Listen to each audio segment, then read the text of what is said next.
युद्ध जो कभी खत्म होने का नाम नहीं लेता, लेकिन संभावना ये की जाती है कि युद्ध खत्म हो, क्योंकि युद्ध सिर्फ युद्ध नहीं होता सेनाओं के बीच का, इसमें पिसती है आम जनता। और आज एशिया 3 मुहानों पर लड़ रहा है। आप ये जान लीजिए, एशिया में 3 मुहानों पर युद्ध चल रहा है। और ये युद्ध कोई छोटे मोटे युद्ध नहीं है, ये युद्ध बड़े लंबे समय से चल रहे हैं। और इन युद्धों का परिणाम क्या होगा, कौन पिसेगा इनमें, तो आज वर्ल्ड वॉरियर में चर्चा इसी बात की कि इतने युद्ध हो रहे हैं, इन युद्धों का परिणाम क्या निकलेगा, किसको मिलेगा फायदा।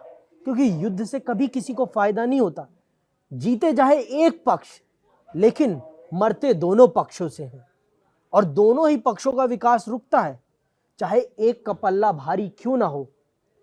चाहे आप आज देखिए, पहले तो हम अपने पड़ोसी की बात करते हैं, पड़ोसी पाकिस्तान और अफगानिस्तान, इनके बीच संघर्ष चल रहा है। और ये संघर्ष सिर्फ इन पे प्रभाव नहीं डाल रहा, ये मध्य एशिया की राजनीति पर प्रभाव डाल रहा है, ये दक्षिण एशिया की राजनीति पर प्रभाव डाल रहा है। तो आज हमारे साथ इसी विषय पर चर्चा करने के लिए दीपांशु जी मौजूद हैं।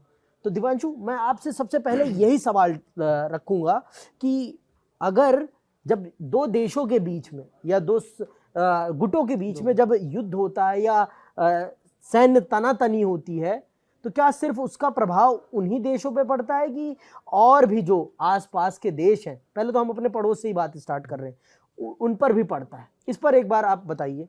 देखिए, जब दो देश आपस में लड़ते हैं तो एक तरह से अपना शक्ति प्रदर्शन कर रहे होते हैं, वो अपने आप को दूसरे देश पर हावी होने की कोशिश करते हैं। और यही अभी मौजूदा देश सिनेरियो में देखा जाए तो एशिया के देशों में, रीजन में ये देखने को मिल रहा है कि भारत के जितने भी पड़ोसी देश हैं, भारत जितनी कोशिश करता है कि मेरे जो अड़ोस पड़ोस के देश हैं वो शांति प्रिय रहें, अपना डेवलपमेंट करें, मिल के करें, सहयोग करके करें। लेकिन जो सिनेरियो बन गया है, अभी की स्थिति बन गई है, उसमें आपस में देश उलझ रहे हैं। और पड़ोसी देशों का जब उलझना जब बढ़ जाता है तो उसका असर सिर्फ उन दो देशों पर नहीं, उसका असर पड़ोसी देशों पर सबसे ज्यादा पड़ता है। जो शरणार्थियों की समस्या है या फिर ट्रांसपोर्टेशन का है, ट्रेड का है, वो सब जो है असर पड़ता है, फर्क पड़ता है उसका, और वो भीषण फर्क पड़ता है। और यही वजह है कि जिस तरह से अभी आपने बात करी हम पड़ोसी देशों की, वो जो है भयंकर असर पड़ेगा। और आने वाले दिनों में इसका प्रभाव सिर्फ वहीं तक नहीं है, इसकी जद में सिर्फ वो दो देश नहीं रहेंगे, इसकी जद में भारत को भी घुसना पड़ सकता है, शांति की बात के लिए आगे बढ़ना पड़ सकता है।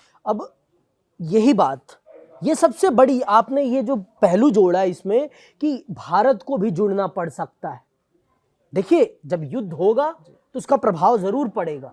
और आपने जैसे कि व्यापार जोड़ दिया इसमें, व्यापार, शरणार्थी ये सबसे बड़ी समस्या हो जाती है।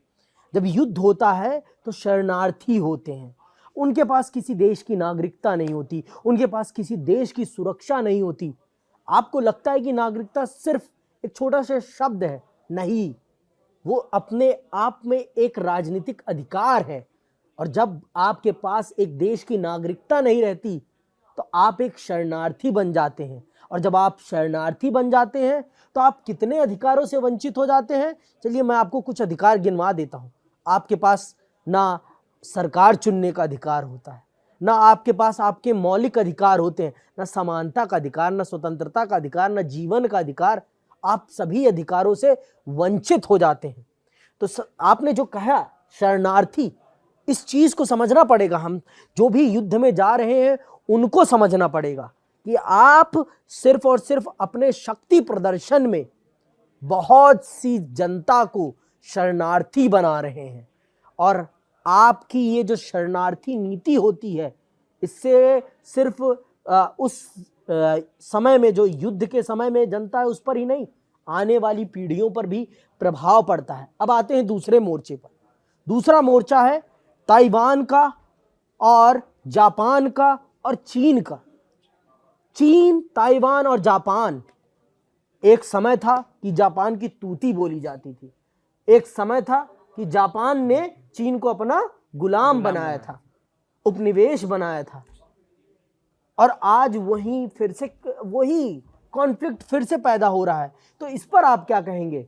ये कॉन्फ्लिक्ट किस प्रकार से पूर्वी एशिया को प्रभावित करेगा और इससे पूरे दुनिया की राजनीति पर, दुनिया के व्यापार पर, दुनिया की मानवता पर क्या प्रभाव पड़ेगा, इस पर जरा बताइए मुझे। देखिए, ताइवान एक ऐसा एपिसेंटर बन गया है जिस पर चीन की निगाहें शुरू से ही है, निगाहें गड़ी हुई है। वो चाहता है कि ताइवान को अपने एरिया में घोषित कर दे। वो कई बार ऐसे एक पहल कदमी भी उठा चुका है, पूरी दुनिया के सामने कई बार इस पर दावा भी ठोक रखा है, दावा भी ठोक चुका है कि ताइवान तो मेरी टेरिटरी का ही हिस्सा है, वो मेरा ही इलाका है। लेकिन पूरी दुनिया जानती है कि ताइवान सेमीकंडक्टर, बाकी जो बिजनेस है, उन सब में सबसे अग्रणी देशों में गिना जाता है। इस लिहाज से पूरी दुनिया जो है एक साथ खड़ी होती है ताइवान के पक्ष में और चीन पर दबाव बनाने की कोशिश करती है। और यहाँ पर जो एक तरह से अमेरिका का एक तरह से बहरूपिया देश जिसको हम कहें जापान, जो उसका है, यहाँ पर जापान जो है वो रोल निभाता है जो अब अमेरिका की गैर मौजूदगी में जापान ही वो रोल निभा रहा है। और यहाँ ताइवान के मामले में चीन पर का जो एक आधिपत्य है उसको कंट्रोल करने की कोशिश करता है ताकि वो उसका अधिकार जमाए ना, उस पर दावा ना ठोक सके। तो ये आप लोगों को समझने की बहुत ज़रूरत है।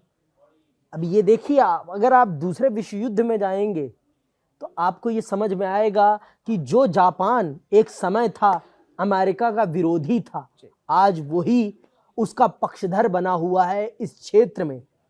क्यों बना, ये समझने वाली बात है। यही तो युद्ध की राजनीति है जो हमको समझनी पड़ती है और आपको समझानी पड़ती है, क्योंकि युद्ध की राजनीति बहुत पेचीदा होती है। कब इसमें क्या बदल जाए, कितना बदल जाए, कोई पता नहीं है। और हम सबको ये समझना पड़ेगा कि युद्ध शांति नहीं है, युद्ध बर्बादी है। और सिर्फ एक ही तरीका है शांति का, और वो है बातचीत। और हमें बातचीत के रास्ते का अनुसरण करना ही चाहिए। बिना इसके अनुसरण के हम देश को या समाज को, जिस समाज के लिए हम लड़ाई लड़ रहे हैं, वो समाज ही नहीं रह पाएगा। अब आते हैं हम तीसरे मोर्चे पर, थाईलैंड और कंबोडिया का मोर्चा। 3 मोर्चे हैं ये मोर्चा जो है, इस मोर्चे में तो बात ही अलग है। इस मोर्चे का कुछ नहीं समझ में आता, कब चीज़ें बदल जाएं, कब क्या हो जाएं, कोई पता नहीं है।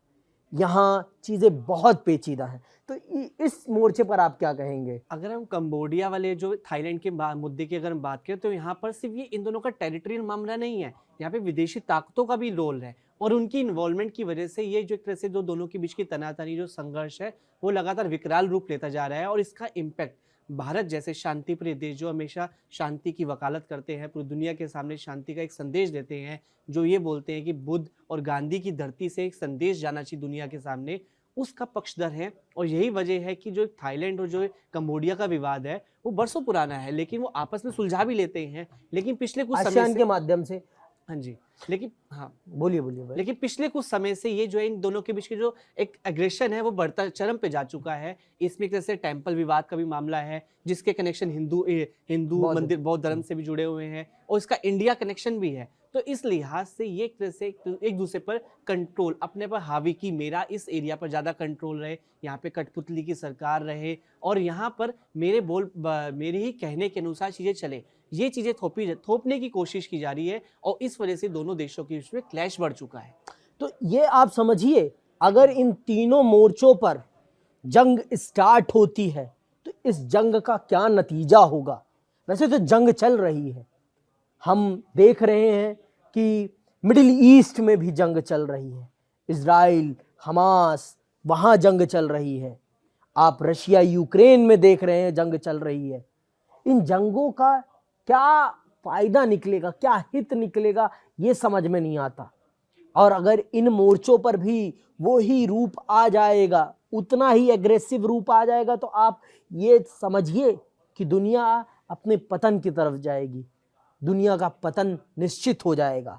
तो हम वर्ल्ड वॉरियर में सिर्फ आपको ये नहीं समझाने आते, यही नहीं बताने आते कि युद्ध कहाँ कहाँ हो रहा है, क्यों क्यों क्यों क्या कारण है युद्ध के।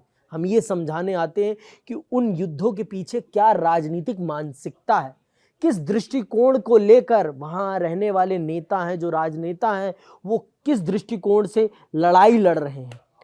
जहाँ चीन के पास इतनी बड़ी भूमि है, फिर भी वो ताइवान पर कब्जा करना चाहता है।